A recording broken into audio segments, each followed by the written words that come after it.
President Kyagulanyi Sentamu Robert Bobi Wine olwaleero ayogeddeko eri eggwanga Uganda nga munyiivumu mukambwemu ebigambo birimu okumeketa emmwanyi naye ate abadde asisinkanye oba nga yaniriza ababaka abantu ab'enjawulo abavudde mu bibiina eby'enjawulo okuyingira mu kibiina kya National Unity Platform wali ku kitebe kya NUP Emakere Kavule ekipiira kyakagulwawo kamukuwe ate oluvannyuma tutambule tugende mu maaso. People power!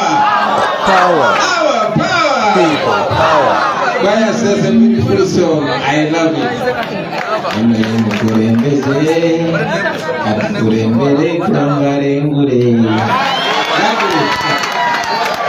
People power! Our power! NUP everywhere! Thank you. I understand we've been here for quite a while. We thank you for your patience, our brothers from the media, and I'm going to be very brief. First, I will salute the comrades that have made this possible. Thank you very much. But before I even speak to you today, I want to deliver a message from our brother, the Honorable Muhammad Sejirinya. I visited him, he's getting better. He thanks you for your thoughts and prayers. I want to thank our coordination team headed by the able chairman Anyizemu. Thank you very much, comrade. Thank you very much, Comrade Nabatanzi from Buganda region. We salute you. Thank you very much, Comrade Mawa Moses from northern Uganda. Thank you very much. And in a big way, thank you, Comrade Kaluya from eastern Uganda. Today, eastern Uganda has taken the day. Thank you. That is our new deputy for mobilization from eastern Uganda. Thank you very much. Also, I want to recognize the special efforts by our other comrades that are not necessarily from the mobilization department, but are constantly doing this work. Comrades like Honorable Hildaman in absentia, he has done a great job. Comrades like the Honorable Kawalia Abubeka, thank you very much for the work that you're doing. And comrades like the able Tony Sempewa from Chadondo East. We were in Yomulimu Sebo Gokola. Oyo musajja oyo gwe mulaba sembera wano bakulabe. Oyo musajja yakulembera campaign zaffe e Chadondo. He's the first politician that came to join us and led the team that took me to parliament. Nawe twava e Chadondo timu yaffe abasinga baali ba DP abalala ba FDC abalanga ba NRM ne bagamba Bobi ffe katukugusiza ojja tukiikirira ffe tuzeeyo mu bibiina byaffe ebibiina bamala bitunda abaali babikulembera ne batwegatta kuba naye tusanyuse nnyo balaba kyamani Mulyanga kyamani Zaake muganda wange kiwuliyimirirako naye bakulabe. Oyo musajja gwe mulaba ya offering emmotoka ye okumvuga mu campaign ze Chadondo. Si musajja mugagga nnyo naye mutima gwe mugagga. Emmotoka ye yonna neyononeka naye teyatusaba na sente zikozesa yagamba ino contribution yange. Ebbanga ddene abadde akyali mu kibiina kye paka we bakitunda n'agamba kaakati nzize Zaake buto. Bannange nsanyuse nnyo okubalaba mu ngeri eri special. Meya ne bwogenda ne bwewummulira ssebo.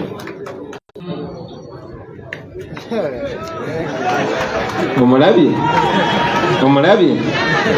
So, comrades, I'll speak in two languages, but I want my message to go far and wide. So I'll speak in the general language. What are we about? Who are we? What are we? We are the National Unity Platform. But even before that, we started out as the People Power Movement, and we are still the People Power Movement. The National Unity Platform, however big you see it growing, is just the political wing, the electoral wing of the People Power Movement. We are People Power. And I want that to be very, very clear. We are bigger than just a political party. We are bigger than just the people that are here. We are bigger than just the leaders here. We are an idea, which idea is premised on empowering and, elevating the people of Uganda above anything else. Everything that is done should be in the interest of the people of Uganda. We are an idea, and we must never reduce that to any individual. We organize ourselves into a political party because that is the legal form that we decided to take, and that is our platform of organizing. We are the National Unity Platform. You can ignore the first word national, and you can also ignore the last part, platform, but you must emphasize on the middle word, unity. This platform is to unite all of us that find ourselves in this territory called Uganda. And on that, for that matter, I want to send a very strong message to all those our brothers that have been lied to for a long time. In a special way, brothers and sisters from northern Uganda, we love you. I repeat, we love you. We respect you, we honor you, and we hold you in very high regard. Just like it was done in the Far East, in the West, and of course in the North. They've tried so much to project us as an idea in the Central. That's wrong. We are national. What happened today is supposed to show us that we are even bigger than just a region. I mean, we had more Easterners today than those from Buganda. We get more love from upcountry than we get from here. But of course, we have a lot of crazy love here. That's why Museveni never allows us to take a ride within Uganda. But to you, the people in Uganda, we are coming to you. I have a brother that was called by our coordinator, Brother Mawa Moses, but he had not come. That brother is called Oyerot, but in the ghetto we love to call him Dan Magic. Dan Magic. If I could have Dan Magic here briefly. Together with this Nubian brother of mine, this Western brother of mine, and this Northerner brother of mine, we always discuss and debate matters of Uganda. But today I wanted him because my Langi and actually my Luo is not very good. So I'll ask Dan Magic to salute you in just a minute or two, and I'll proceed. People power. Our power. People power. Thank you, Mr. President. All protocols observed. No, the English is for me. You speak your language. Okay. Apoya tek adong melogoni anachung kantin meko biuni abeda tin lao achung kantin meko menyuti logoni ni NUP pobero pato nami kitame yoweri woron motialo kanoro dushukom achung kantin menyuti logo ni diname oti utimni chani oti meneno ni oyigo anyim mutin langi anyim mutin luo anyim matin jodushu nobedi Uganda kane achung kantin people power mbali mundoza achung kantin tina machuni achung karame tekineno tinlangi tekineno lobolangi kitame otuneno chankere teki idok cheni teneno kitame lao no yam tikene itero neno kitame tina melangi tia wotkere kitame yowero balo kere dilao dushu kere ena yok mi yi wadushu tiu wang no chung kantin meneno ni meroter lobo wadushu inyanyim people power our power otinlangi me obiru kantin atia kwa uni kaniti word wunu teki dok wunu pasu kunu making sure ni teki word wunu kunu bedunu Bobi Wine me dilao kunu wodi ter wunu message me aloha dilao dusu people power our power mujachika kasa Apoyo take that magic. Apoyo be. Please say hello to the brothers and sisters. Yeah, that is the National Unity Platform. Because of time constraint, I won't allow Nubian to speak the Nubian language. That will be for another day. But brothers and sisters, what we want to communicate to you today and tomorrow and all the days to come is that we are together in this. Uganda belongs to all of us, and we will have to work together to elevate Uganda. So don't be there and see yourself as an outsider. We have so many brothers and sisters from northern Uganda, but we don't have enough. We want more. That magic struggles so much. We want more comrades from northern Uganda to work closely with us. We want more comrades from Uteso, from Lango, from Karamoja, and of course from Buganda here. We want more people. So we salute all of you that have joined us today, but the work has just begun. Bring more and more and more and more. This same message goes to all brothers and sisters that have joined us from other parts of the country. Abavudde mu Central namwe obakobo banage bwamwe. My other message is going to go to those comrades that have been members of the National Unity Platform. Mwe ababadde ba member ba NUP abeyita bakasangwawo oba bakadde. Kya kitiibwa nnyo mwe bapayoniya be twatandika nabo kizaamu amaanyi okulaba mukwano gwo gw'oludde ng'otambula naye nga mukyali wamu. Mwebale nnyo, mwebalire ddala. Naye njagala okukozesa omukisa guno okubajjukiza nti memba eyajoininga NUP emyaka 3 egiyise nga yakatandikibwawo, ne memba eyajoinize wiiki ewedde, ne memba atujoinize kati, naye agenda tujoininga omwezi ogujja. All members are equal. All members are equal. You see me here, I have the same rights and same responsibility as you in the National Unity Platform. Welcome everybody. Temberao ne mugamba aanze ndi wao wadago wakajja kicho ngamba. Buli omu yenkanankana ne munne. Obanga omwana ow'emyaka 18 yenkana ne Museveni obuvunaanyizibwa kubanga kituufu ekyo. Naawe bwotyo bw'oli nange. Noye yakajja mumwanirize. Make them feel loved, make them feel comfortable, make them feel like they have made the right choice to join the right team. But also, even where they are coming from, yes, there are problems. But it was a good idea. DP bagitandikira ku idea nungi. Nze jjajja wange, ne taata wange, ne bakulu bange, nange fena twali mu DP.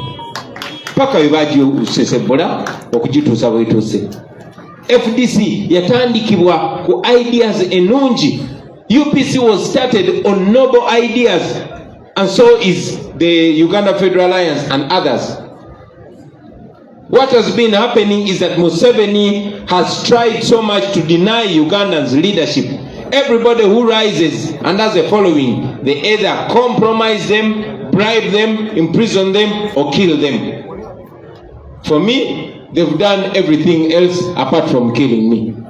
They've tried to compromise me, they failed. They tried to jail me, they failed. They will try the same to you. But if we stick together, friends, there's so much trust in us. Our people trust us. Abantu baffe batukiririzamu, abantu baffe batwesize. Naye obwesige obwo tulina okubwegendereza ennyo. Omuntu akwagadde ennyo ye muntu asinga okukyawa ennyo. Tosobola kukyawa muntu nnyo nga tewamwagala nnyo. So abantu batwagadde nnyo, abantu batwesize nnyo, tulina obuvunaanyizibwa to live by that trust. We must never, ever, ever abuse that trust. We must never, ever, ever disappoint our people. To see people traveling all the way from the far north, the far east, the far west to join us is because they see hope in us. Please help us keep that hope alive. We cannot do it alone. The leadership of this party is just a small fraction, but we get the energy from you. So please make sure you keep multiplying. By joining us, the work has just begun. We have a lot of work to do. What is our mission? We are not here to play. We are not here to dance, to entertain you and speak English and go. No, we have a mission. The mission is to free this country. There are special problems in different areas. Brothers and sisters in northern Uganda, I've been seeing you grappling with so many problems, right from the brilliant genocide to the impoverishment, now the recent surge of the Balaro invasion, etc., etc. And I'll speak about that in the coming days. We must work together. Brothers in the east, in the west, and in the central here, we have similar problems. Our mission is very, very clear. We want to remove Museveni and his sick government from power. How are we going to do that? We are going to do that using any legal and constitutional means necessary. Twagala kujako Museveni first, but that will only be the beginning. After removing Museveni, we'll have to fold our hands and get to work. Twagala kujako Museveni kyekisokerako naye bwe tunajjako Museveni owa Museveni bw'anaagwa ate omulimu gwaffe gujja kuba butandise because now we find ourselves as the elders of Uganda. Uganda is the second youngest, in fact now should be the youngest country in the world. Mwabali wanu mwenna muli bazeeyi, yeffe bazeeyi ba Uganda, because we have so many young people that are looking at us, looking for direction, looking for a solution. We must offer that solution. This country is rich, very rich. Even before tapping into the natural resources, the gold, the uranium, the oil, we are rich because we have taxes. We established this place using the minimal resources that we have to show you that once we have control over the taxpayers' money, we can transform this country in just a matter of few years. I told it to my brothers in South Africa recently that the money stolen from Uganda Revenue, URA, Uganda Revenue Authority, just the money lost there is 10 trillion every year. That money is enough if we collect it in 5 years to fix all the roads in Uganda. All the roads. Esente ezibibwa obubibwa tutuzogede ku classified Museveni jakwesa ne family ye nakwesa bilioni 2 buli lunaku. Naye njogera ku just ezibuzibwawo nga tezibuzibwawo abantu bamwetolodde trillioni ze bilioni 10. Bilioni emwe erimu milioni 10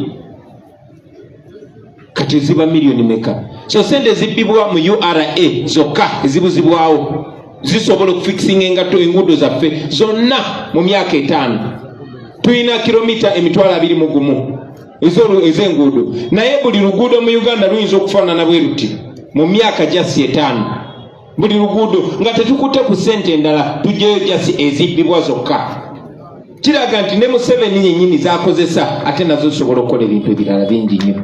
So bannange tuli mu buzibu. We are here because we're trying to get that fixed. We are not here to have fun. We are not here to waste time.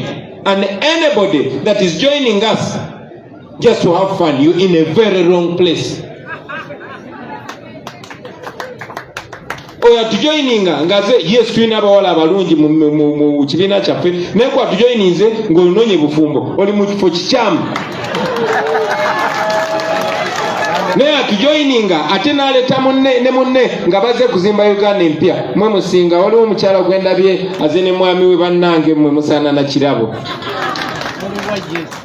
So we have a mission, and that mission everybody has a role to play. While we are playing the role of leading you there, of putting together ideas and presenting them to you. Each one of you has a role, brothers and sisters. Buli omu kumwe alina omulimu. We ask you to play the role of awakening all those people that you can get close to. Awaken them, sensitize them, and mobilize them. Muzukusa abantu mbalage ekituufu. Ensi eyongedde maaso ng'ezuukuka ne muzukusa abalala. Nze ngambalaga nti gwe gy'obeera beera Kyagulanyi waayo ozuukuse banno. Obabuuse, obabangula obwongo bamanye enjawulo wakati w'ekituufu n'ekikyamu. Bamanye enjawulo wakati wa bwe tuli ne wa bwe tulina okuba. Era kyetaagisa ki?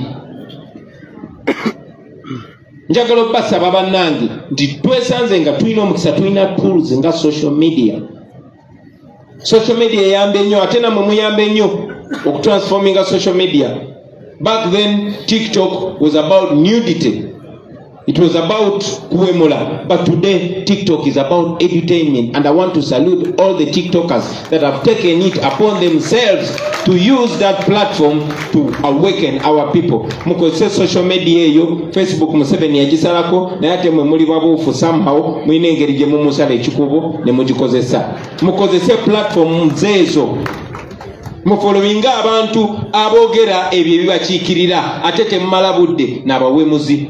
Temmala budde n'abantu batondonera kifaananyi kyaffe. Era njagala obbasaba naawe ali ku social media, manya nti abantu bangi abakufolowinga.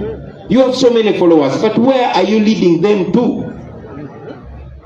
Lead them to the right place so that we can celebrate you, brothers and sisters. Finally, I know that there are many politicians and leaders that have joined us, and we welcome you very, very warmly. But I want you to know that we, as People Power and National Unity Platform, we are not focusing on 2026. We are focusing on now. Nchidamu. Njagala mwenna abatujoyinize mmanye nti omulamwa gwaffe si gwa kutunuulira just kikalulu ka 2026. Nedda tutunuulira kati. Era gwatujoyinize ng'oyagala bakubeyo akafaananyi ogende weebakolinde 2026 naawe ozze mu kifo kikyamu. Ffe twagala kuyuuya dikiteeta kubanga tumanyi tusobola omuggyako kati. Bwe tuba tetumuggyeko kati twagala tugende okutuukayo eyo nga Museveni asesebbuse yenna. Ekyo tusobola kikola kati. Kuba bwe nazinga emikono ne mugamba mulize 2026 ebyaliwo 2021 temwabiraba. So buli wotambula making sure buli wosemberera omwaka ogwo ogusemberera bonyenyamu mu Museveni. Ono yoli oba yakyalimu munyenye. Yensonga lwaki tumwetoloola okwetoloola ensi yonna. Luli amawanga nga Amerika nga Bungereza gasirika busirisi. In fact Bungereza yali emwagira n'omuwagira kuba baŋŋaana n'ogenda Bungereza naye kaakati gye ŋŋenda. Era bwe ŋŋenda era mbibagambe. So that Museveni naye ate tokuba bukubi ndulu naawe osobola okukola ekyamaanyi. Era kikole buli wamu. Akalulu ako kayamba ng'olwedde naffe tweyambye. Bwe tuba tetulina kye tukozeewo kyanjawulo tekajja kuyamba. Nkiddamu bwe tuba tetulina mulimu gwe twekozeemu gwanjawulo tekajja tuyamba. Brothers and sisters, if we have not fundamentally organized and prepared, then it would be a waste of time going into an election. But if we do what we are doing and even double or even triple our efforts, we will get there. Just like you've seen. He's trying to go around it because he cannot go into another election with us. He rigged 2021, but he left it bruised. He has not recovered from that election up to now. So don't just focus on an election. Focus on the work that we are supposed to do. As I conclude, I welcome all of you, brothers and sisters, and I want you to know that we are making every effort to make sure that we are not just another opposition political party. No, the time is gone for just us being formal. We must be formal and informal. Each one of you is a leader. Each one of you has responsibility, and if you maximize that effort, if you maximize the resource that you are, we can only go so far. So with those few remarks, I want to welcome you, brothers and sisters. You have come to a working place. Let's get to work. This here is a headquarter for National Unity Platform, but it's not only for NUP members. It's for every change-seeking group. You saw we hosted our elder Dr. Besige and many other members from other parties. Moving forward, those of you who have just joined us, you will see us welcoming many other people, even those that don't belong to NUP, because we decided to make this a command center for the struggle for all forces of change. Finally, and very finally, we in the People Power Movement and in the National Unity Platform, we believe that every person, whether they are members of NUP or not, but if their words and actions are pushing towards the end of the Museveni regime, that person is a comrade. But every person, any person, even if they are branded NUP from head to toe, but if their words, if their discipline is not representative of what we believe in and our values, if their words are helping the dictator stay longer in power, that is an enemy, and treat them as such.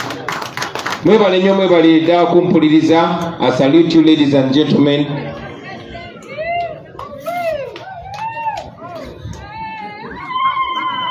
Thank you very much. I'm reminded and I appreciate that we have a task.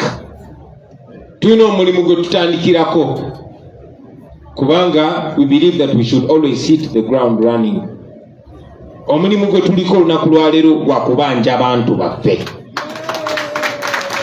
we are doing today is demand for our missing people. So many people were abducted, some were found dead on the streets, in the bushes and many other places, but many others are still missing. We have hundreds of our brothers rotting in prisons. We are demanding for their unconditional release. But first and foremost, we want our missing people, and we want them now. We want Museveni to release our people. We want Nabanja to give us Chibalama. Ladies and gentlemen, Nabanja, the Prime Minister of Museveni's regime, knows where Chibalama is. Muchala Nabanja, Prime Minister Museveni, yayimirira masoka kamera n'agamba Kibalama bamuina bamukwata olw'okutta abapoliisi n'ebirala byayogera. Tetuwaleza Kibalama bamugulako omusango, twagala tumulabe mu kooti. Kibalama bamubuzaawo kati emyaka 4 n'abalala bangi nnyo. Tubazeeko 18 kubaze family 18 zisobola okuvaayo, naye bangi nnyo abalala babatiisa. Twagala bantu baffe, Nabanja twagala Kibalama, Museveni twagala bantu baffe. Damulira, we want our people. Thank you very much. People power, our power, olutalo nga luwedde, tuliyambale ngule, tuliyambale ngule, tuliyambale ngule, olutalo nga luwedde, tuliyambale ngule, tulivimba mu Uganda empya, tuliyambala, tuliyambala engule zimasamasa, olutalo nga luwedde, tuliyambale engule, tulivimba mu Uganda empya. People power, our power. Abaluka mbalamwisa, abaluka mbalamwisa ndi kubabonangayi emirimu mwampa mikolowo mba tesobola kuboogera ku buli kiseera yabaluukamu. bwebo bubaka bwa President Kyagulanyi Ssentamu Robert Bobi Wine bwawadde olunaku lwaleero babadde ayaniriza abakungu abanene okuva mu bibiina ebyenjawulo mu FDC mu DP mu Jema mu bibiina ebyenjawulo UPC bonna abeegasa ku kino kya National Platform olunaku lwaleero mu NRM abeegasa olwaleero nga bagamba nti eno yewali ekituufu wagenda okutereeza eggwanga Uganda bw'atyo bw'abaaniriza mu ggwanga yaffe mu kibiina era mu People Power okulaba nga tetujjako gavumenti ya General Kaguta Museveni tufune ensi ennungi tufune Uganda ennungi. Kale mbaagala nnyo mwenna abaliko mwebali kubaako Omukama Katonda asaba bankuumire tujja kuba tuddamu tubyogera ebigambo mweraba.